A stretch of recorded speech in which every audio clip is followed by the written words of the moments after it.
امام حسن رضی اللہ تعالیٰ عنہ آپ کے پاس ایک بڑا ہی خوبصورت اور ویل ڈریسڈ نوجوان گزرا. بڑے سوٹ بوٹ کے ساتھ وہ بڑی جو ہے متکبرانہ چال چلتا ہوا اپنے آپ کے اوپر اتراتا ہوا جا رہا تھا. تو آپ کی نظر پڑی تو آپ نے اس جوان کو اپنی طرف بلایا اور فرمایا او جوان میری طرف آ. جب وہ جوان آپ کے قریب آیا تو آپ نے اس کو نصیحت کرتے ہوئے کچھ باتیں ارشاد فرمائی. آپ نے ارشاد فرمایا کہ اے جوان مجھے تیری جوانی پر حیرانگی ہے اور تیرے چال چلن اور عادات سے مجھے نفرت ہے کہ تو بڑا اکڑ اکڑ کے تکبر کے ساتھ چل رہا ہے. کیا تو نہیں جانتا کہ ایک وقت آئے گا تیرے اس خوبصورت بدن کو قبر کی مٹی چھپا لے گی, قبر کی مٹی اس تیرے بدن کو کھا جائے گی.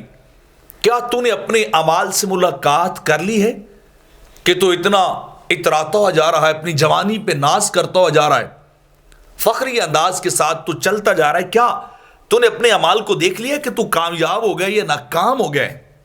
اتنا بتا, کیا تجھے یہ بات آ چکی ہے؟ اور تیرے اگلی بات آپ نے فرمائی کہ تیرے دل کی بیماری نے تیرا ستیہ ناش کر دیا ہے, تجھے برباد کر دیا ہے, تجھے فنا کر دیا ہے.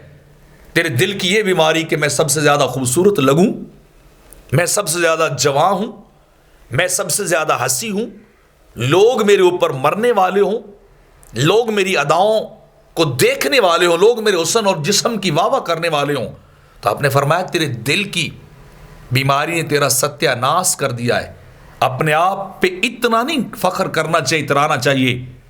اپنے آپ کو اتنا نہیں سمجھنا چاہیے جس انداز سے تو چلتا ہوا جا رہا ہے. آپ نے فرمایا جاؤ اپنے دل کا علاج کرو, اس دل سے دنیا کو نکالو, اس فخر کو نکالو, لوگوں کی واہ واہ کو اپنے دل سے نکالو, اس چیز کو دور کرو اور اللہ تعالیٰ کے بندوں کے پاس جا کر اپنے دل کی صفائی کرو, کیونکہ اللہ صاف دل کو پسند کرتا ہے. اللہ کسی گندے دل کو پسند نہیں کرتا. جس کے اندر دنیا کی محبت ہو وہ اللہ کی بارگاہ کے لائق نہیں ہوتا. تو اے جوان اپنی قبر کی فکر کر, اپنی آخرت کی فکر کر, اپنی موت کو یاد رکھ.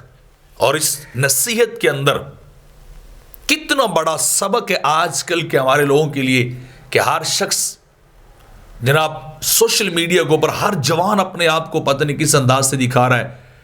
ویل ڈریسڈ ہو کے آتے ہیں, اپنے جسم کو چھلوا چھلوا کے آتے ہیں, چہروں کو چھلوا چھلوا کے آتے ہیں, اپنے ساتھ پتہ نہیں کیا کیا کرنا چاہ رہے ہیں اور کیا کیا کر رہے ہیں صرف کس لیے کہ مجھے اپنی جوانی پہ فخر ہے, مجھے لائکس ملیں گے, مجھے شیئر ملیں گے, مجھے کمنٹس ملیں گے. یہ سارا کچھ کیا ہے؟ فقط دنیا کی محبت. یہ جوانی ان کاموں کے لیے نہیں ہے کہ انسان دوسروں کو دکھاتا پھرے اور دوسروں کی واہ واہ کے پیچھے دوڑتا پھرے. جوانی تو اللہ کی بندگی کے لیے, اللہ کی ریاضت کے لیے, اللہ کی بارگاہ میں جھکنے کے لیے. تو اپنی جوانی کو عبادت سے مزین کیجئے, اپنی جوانی کو اللہ کے تابع کر دیجئے, نہ کہ دنیا کے طلبگار بن جائیے.